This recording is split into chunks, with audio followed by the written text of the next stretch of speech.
My guest tonight, Dr. John Mphapuli, is passionate to help us thrive in our personal finances. This is Chim's Talk Africa. Please like this video and leave a comment below. Let's know what you think. And don't forget to subscribe and click on the bell button and share this video with somebody else. From Cape Town to Cairo and from Mogadishu to Dakar, this is Chim's Talk Africa.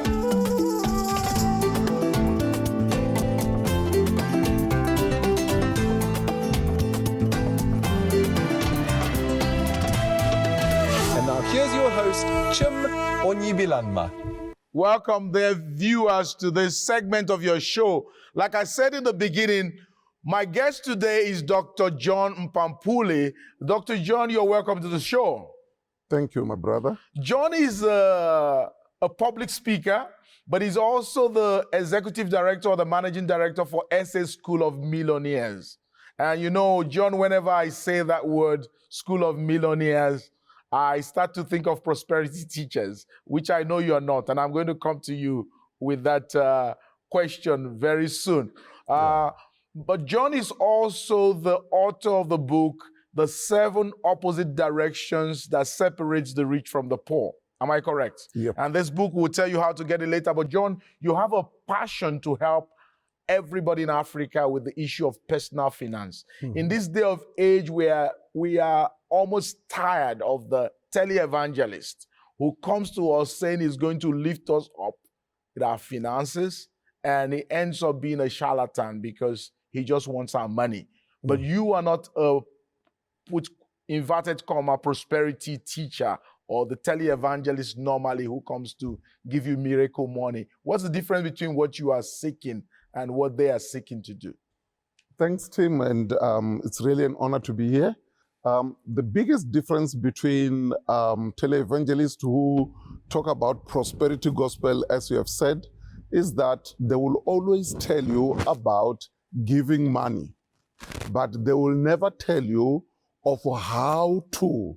In other words, what do you do with the money that God has entrusted to you? Now, it ends up becoming a miracle money because there seem to be a certain hidden powers that if I give you my money, then something will happen to me. That's not how you deal with money. Now, what we teach or what I teach, we give you practical biblical skills on how to use your money with wisdom and how to create wealth that will last not just for you, but for the next generations. Wonderful. Where did this passion come from? This passion comes from a personal journey. You know, I was born in South Africa, in the far north part of South Africa, that's towards Zimbabwe. Born in a farm, mother working for no salary in the farm, only starting school at the age of 10 years, and going to school, one could not finish school. I had to drop out at standard 8, which is grade 10. And growing in such a situation, then you start asking yourself, what's going to happen? Is my situation ever going to change? And somehow everything around you will be saying nothing will change. Then one goes to church. I'm full-time in ministry, but you know, I'm prospering spiritually. Things are happening. I'm invited in church conferences. And I'm driving a big car, I'm staying in a big house.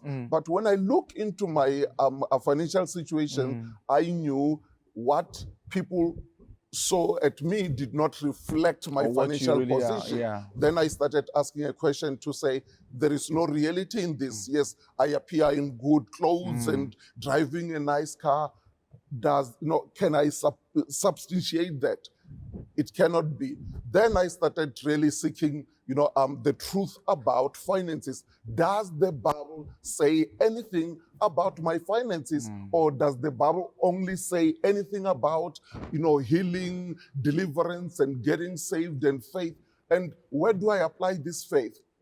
Can it only be applied in health and other things and never in finances? I discovered the Bible has so much about finances, and that's where I started. What do you feel are the key challenges or problem or misconceptions facing us as the African Christian when it comes to the issue of finance?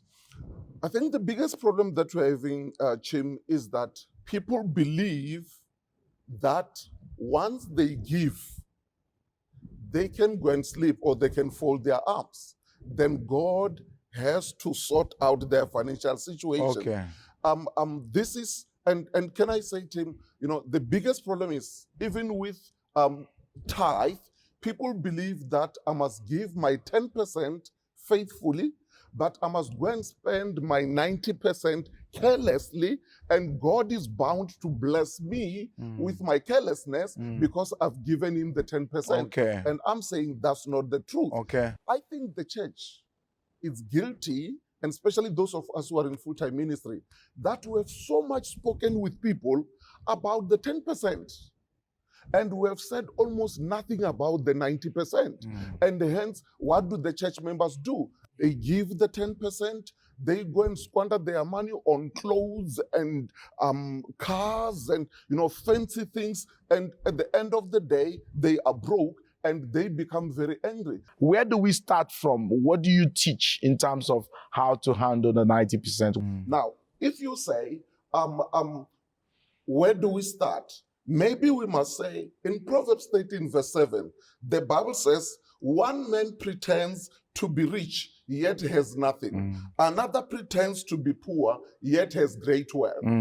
The church must understand that what prosperity gospel is helping people to do is to pretend like we are rich by what we are wearing, the kind of cell phones we are holding, the car we are driving, and the side of town we are staying. And majority of these people who are showing all these fancy things, they know that they are pretending to themselves.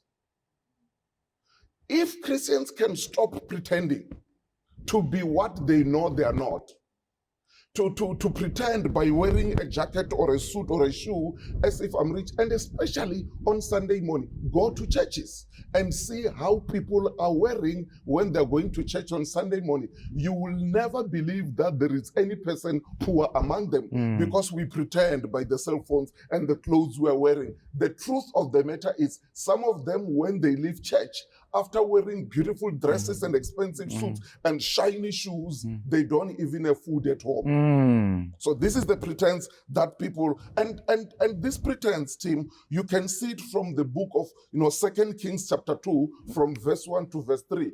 The Bible tells us about this prophet who dies. And immediately after he died, the widow is now crying to Elisha. And Elisha said, hey, how can I help you? The problem here was this prophet of God died and left nothing at home. Now, the creditor, the person that the prophet owned, had come to his wife and say, if you don't pay me the money your husband was owing me, and remember, the husband was a prophet. Yeah. So isn't it amazing that, the Spirit of God will not stop you from singing at church and giving testimony and preaching, even if you have got debt. So this man said, if you're not paying me my money, then I'm going to take your 2 sons as my slaves. Wow. Isn't it bondage? Bondage. Isn't it said that many Christians who are viewing this program now, they know that if they were to die financially, no matter how spiritual they were, even if they were fasting 21 days or 40 days or sleeping on mountains, and because Africans, we specialize on that, we believe that God hears us more when we go on the mountain. The bushes, next to the rivers and on the mountains, and it's cold. So even if we can pray such prayers, and I'm not discrediting prayer here. Yeah.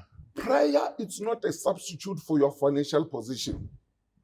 You can fast, you can cry, you can roll, demons can be casted out of you. You can be delivered 50 times in a year.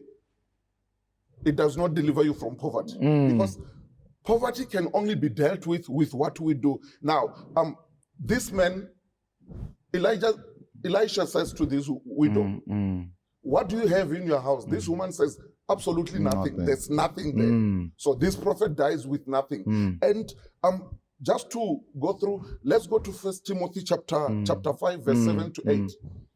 Paul tells us how we must handle this, how we must deal with this thing. In 1 Timothy chapter 5, verse 7, the Bible says, Give the people these instructions too. So he's giving instructions to Timothy so that no one may be open to blame. Now, he's saying, give the people these instructions too. This will suggest that Paul had given some instructions Before then, this one. this was another one, additional. So, what are the first ones? Let's put this in context and say, perhaps Paul had said, teach them that they must get saved, they must be baptized in water, they must be filled with the Spirit, they must read their Bibles, they must pray, on and on and on and on. Then he says, you must also tell them this one too. And the Bible says, if anyone does not provide, not if anyone does not pray, not if anyone does not fast, and those things I believe in and I practice them. He had already told them that one. Now this is additional. If anyone does not provide for his relatives, and especially for his immediate family, to provide means finance, to provide financially. He has, now listen to what Paul is saying. He's so strong about this to say, if anyone does not provide for his family, he has done the following two things. He says, he has denied the faith. And it's worse than an unbeliever. A heathen. So where do you start from, John? Proverbs 19 verse 2 says, it is not good to have zeal without knowledge, nor to be hasty and miss the way. The Bible is actually telling us here that the first place to start is knowledge. Knowledge. It's knowledge. So where do you get those knowledge from? Let's put this knowledge in context and say, it's knowledge for what? You see, the biggest problem we have in Africa, majority of our people they don't have financial knowledge. Now, whatever blinks, whatever shines, whatever looks good, even when a person buys a car, says, oh, this is the nicest car. Oh, no, this is the biggest phone. Listen, the financial knowledge is one must have the ability to differentiate between an asset and a liability. Okay, and know what the difference are. We need to know what is an asset, what is a liability. Otherwise, we have the zeal, but we don't have the knowledge. Now, and so we accumulate liabilities instead of accumulating assets. And then we keep tilting on the side of not having. Where do we get this knowledge from? This knowledge is from the scriptures. Proverbs 24 verse 27 says, put your outdoor work in order and get your fields ready. Another translation will say, ready first. After that, now, listen to this, Kim. After that, build your house. The Bible gives us three things that people should start with. Number one, the Bible speaks about getting your outdoor work first. You go and look for a job. Now, the biggest problem is when people look for a job and they get the salary, they use the salary for wrong things. And those that, such as those things we're talking about. Now, once you are working, you must know what to do with your salary. The Bible then says, and get your fields ready first. So when you are earning a salary, your salary is to use, a portion of it must be used to get your fields ready. What does that mean? This simply means, Chin, you get your salary, a portion of your salary, you must buy assets because fields are means of production. So you must invest some portion of your salary in getting fields, which is assets. And assets you're saying are not cars, are not... A car can be an asset. Okay. A cell phone can be an asset, but it depends on what you do with it. If I buy a car to go to the church conference, to go to the wedding and funerals and parties, that car is a liability because it's chowing your money. But if I buy a car that I am using to make more money than I paid for the car, it's an asset. If you buy a bakkie, we call it bakkie in South Africa, yes, a pickup van, and you're using it to get firewood to come and sell in the town, the car is an asset. So you can use it for many different things. It's actually bringing you, it's increasing your wealth. The same, so whatever you buy that can multiply itself and bring in more is an asset. The same with the cell Cell phone. phone. If you use Cell it for your phone. business. Some people have got 3 cell phones for yeah. all the networks. And all what they use for the 3 cell phones is to call and to check WhatsApp their Facebook, and check Facebook. And post their Instagram. You are spending more money on the phone that you have already paid more money for. But some people are using the phones to make more money, to make deals. So you can go on and on and on. So it's always an asset depends on what you are using that thing, what is bringing in. Perhaps is it bringing in or is it taking out? Yeah, perhaps let's say, what is an asset? An asset is anything that you buy cash or on credit that continues to give you more money every day or every week or every month. What is a liability is just the opposite of it. Anything that you buy cash or on credit that continues to take away more money from you every day or every week or every month. And you must differentiate the two. And you're saying that is where the knowledge starts from. Now, John, we're having to land this somewhere, and I know there's a lot to unpack. So the very first thing, and I want us to realize that there is so much more to get, and thank God we can talk about your book here. And John, I'm sure you have some resources even on your website. So please go to that website. It's sasom.co.za and get the book. It's called The 7 Opposite Directions That Separates the Rich and the Poor. John, in landing this, what would be your number one, I mean, your word, your major summary you want to say to that believer watching you there and saying, John, you're speaking to me. You're speaking to me. What would be your encouragement or your word to him? The encouragement will be at the same verse we were reading. It finishes by saying, after that, build your house. You see, it starts with you go out and look for a job. Number 2, you use a portion of your salary to buy assets. And it says, after that, buy your house, which is a sign of luxury. So the biggest problem we're having everywhere I've been in Africa, Tim, is that people are starting with luxury. If you ever want to be free financially, you finish with luxury. You don't start with luxury. You start by looking for a job. You work hard. And we must also talk to young people and say, you know what? There is no luxury without hard working. Good. This thing of working smart comes after you have worked hard. So you work, you earn a salary. You make sure that you don't spend your salary on buying luxury things. You use a portion of your salary, of course, to maintain life. A portion of your salary, you buy your own fields, assets.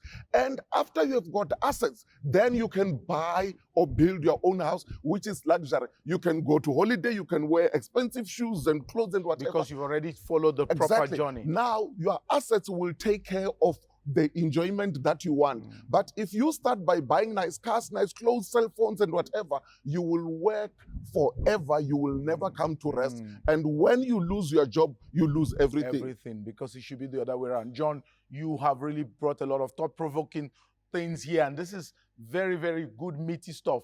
Viewers, we're talking to Dr. John Mphapuli, and he's the author of The 7 Opposite Directions That Separates the Rich and the Poor. There's enough from what John has said today for us to start. And I thank you so much for doing this, John. You're trying to challenge us. Let's give him a round of applause. Let's give him a round of applause. That's really, really good. Thank you, John. Like I said before, go to the website on the screen and you get more information about John and the work he does. And please go to the different platform we're displaying on the screen right now. You can get the book, The 7 Opposite Directions That Separates the Rich and the Poor. Thank you so much, John, for coming on the show. And this is where we will draw the curtain on this segment. I'll be back to wrap it up. Don't go away. Bye.